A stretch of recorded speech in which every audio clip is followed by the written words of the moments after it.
All right, everyone, welcome back into another Fantasy Golf video. Going to be breaking down the top round 2 showdown plays here for the US Open. Let's go ahead and get into it.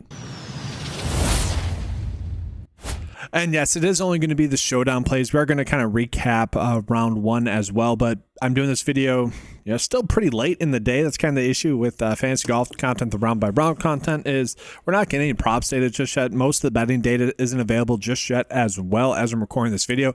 Now, it will be probably 30 minutes after I post this, but by that time happens, it's going to be pretty late in the night. So going to just be giving you guys the showdown picks, but also just doing a quick recap from round 1. So yes, let's just go ahead and just take a quick recap of round 1 in general. In terms of like the top end leaderboard, I wouldn't say it's too crazy that like spawns in the lead. Obviously, we're not expecting that to continue.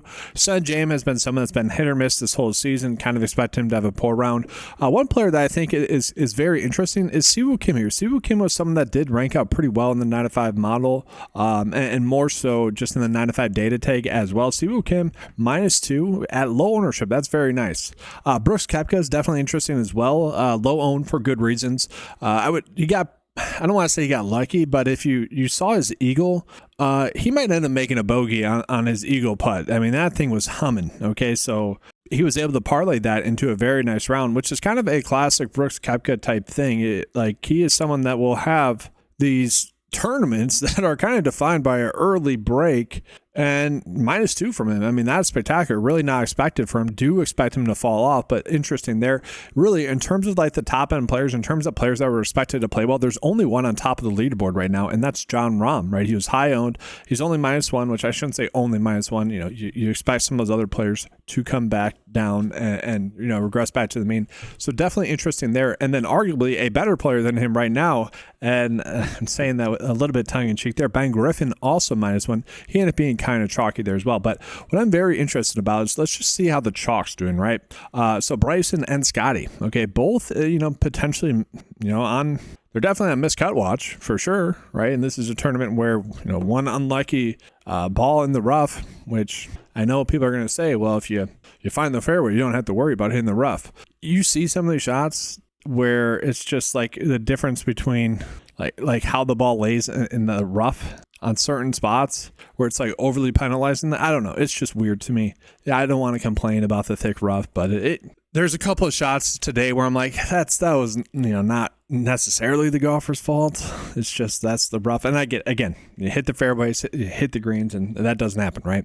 But anyways, that's my long way of saying like you would fully expect those two players to make the cut, and maybe they get something unfortunate that happens to them. But again, you would expect them to make the cut. From there, Jon Rahm, obviously, and then Shane Lowry. I was actually shocked at how high owned Shane Lowry was. The 4th highest owned player on the slate. That's a little bit shocking to me.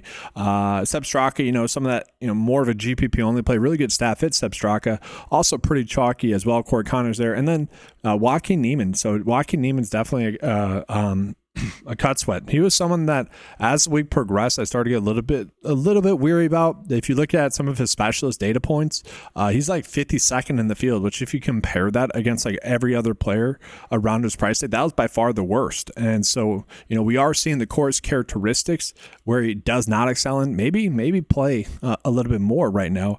But then you also have Tommy Fleetwood, who is, one of the best players in the field this week, 63rd. And so you would expect him to make the cut, but that's interesting there. And we have a bunch of players that are seemingly, hopefully going to make the cut. I got to talk about the Sam Burns round. Annoying. I mean, the dude got to like -3 twice during the round, okay? Ends up +5 on his last 4 holes to finish +2.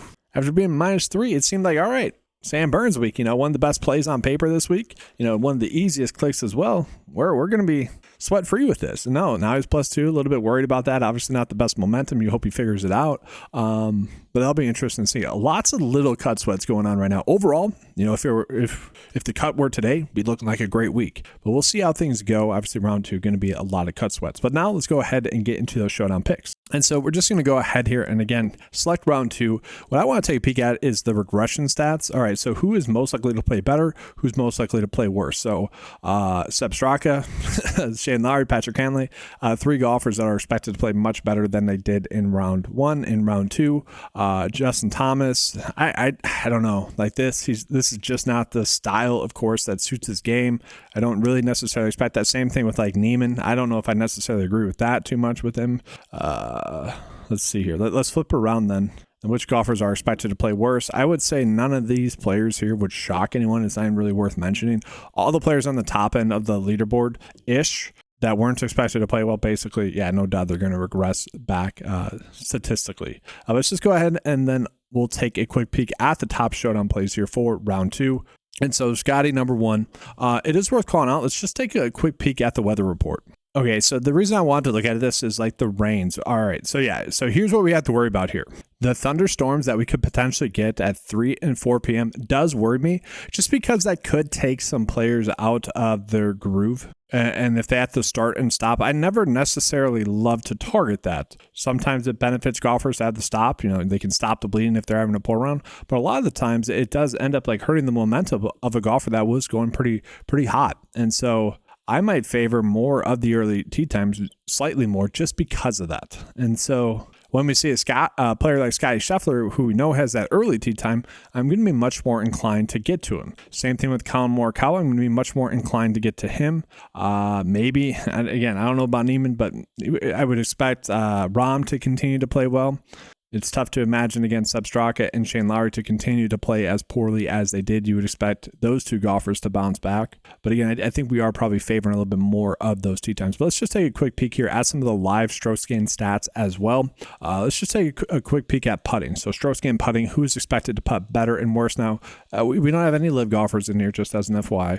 But looking at it, yeah, so this explains the day for Shane Lowry, Justin Rose. Shane Lowry, you can tell he just was not mentally in it. He was out of it pretty quickly, it seemed like. But yeah, he's someone that you would expect to putt better in round 2. Justin Rose as well, Seb Straka as well, Victor Hovland, and Colin Morikawa. That's interesting to me. Okay, so those are two players that are actually playing decently right now, and maybe we get to them. They both have the AMT time as well. That's something that I think I like with those two, actually. Keegan Bradley as well, someone that should putt better as well. Not terrible. Sam Burns as well, someone that should putt a little bit better there in round 2 as well. So, you know, if you just want to go like Burns, Morikawa, Hovland in some of your showdown builds, I think that's a decent starting point. And so typically speaking, I would show you guys kind of the 9 to 5 lineup builder, what the most optimal lineup is going to be. And I will do that here in just a second, but I do want to show off kind of the new 9 to 5 custom model. So what I went ahead here and did, and I'll just show you guys the lineups first, but then I'll show you guys kind of what I'm doing. So let's say I want to make 20 lineups. This is kind of the exposure that I'm looking at here. Maybe not as much Colin Morikawa as that. 45% is certainly a lot, but do like that. We're getting to 35% Jon Rahm. But obviously what we are doing here, and we'll reset the tools. So I'm going to reset the attributes, reset the filters, and so that'll have the table go back to normal. So now if I just want to get to a specific attribute, data attribute, we're going to reset that, so that actually just clears this field, and then I'm going to go to round 2 showdown, because that's what we want it to filter off of. So round 2 showdown. And so you won't see it here, but I guess you are right now. It is adjusting the fantasy scores based off of the data point that we have coming in there. Now, I do only want the AMT times for this example. And so let's say I only want to do 20 lineups. We can change that to 20 lineups here real quick. And then I do want to filter out some of the bad golfers, because it's naturally going to want to get to Scotty a lot. So I'm just going to move the made cut filter up to like 50% here. And that's just going to ensure that we're getting a good base of good golfers essentially being pulled in here. And I already ran this and it was getting to a lot of Scotty. So I'm capping him at 40. And then we just saw that it got to a lot of Colin Morikawa. So let's just cap that at maybe 35. We're going to click run. We got to scroll down here. You guys can kind of see the makeup of the lineups that we have here. So if you guys want to run one out, I actually like this lineup. Bud Colley, Cameron Young, Corey Connors, Danny McCarthy, Scotty Scheffler, Victor Hovland. Pretty solid there. Let's look at the exposures. Definitely too much Justin Thomas. I think I would actually be... I don't want to get to that much Neiman as well. So we'd probably have to limit that, and maybe we bump up Scotty a little bit more. But overall, I do like the approach that this is getting us to there if you want to attack the early lineups. And so, yeah, we'll just do the normal lineup builder here as well. So you guys can kind of get a sense there as well. Just going to give it 2 data points to go off. We're going to click generate here, and you guys will be able to kind of see what the data is telling us is going to be an optimal lineup. We'll zoom in here. So Xander, Colin Morikawa, JT, it does still like Hatton, Finau, and then it is getting to a lower price player. I'm kind of fine with that. Probably getting too much of him. Let's see the player exposure here. That's too much. Obviously, I didn't cap the exposure at all. Typically speaking, I would cap it at about 30% exposure, but you guys get the point there. Oh, and real quickly, we are getting some 3-ball bets. So We'll toss these in there if you guys want them. Richard Bland, really, the data really likes Richard Bland a decent amount. Oleson there, I'm pretty fine with that. Norgard, I think I'd be fine with it as well. These top three are seemingly pretty solid here. I think we're fine getting to those. Do you think Xander's going to be Bryson? I actually don't mind the payout there. They both played about the same. They're both the same caliber of golfer. I'd be fine getting to that actually as well. Chances are it's going to be a push though, but I think I'm fine with that there as well. Just those four. And then, yeah, we are getting some head-to-head bets here as well. So we'll just touch on my favorite ones real quick. Jason Day to beat Aaron Rai. Okay, that's a -105. Like that one. Matt Fitzpatrick to beat Siwoo Kim, +110.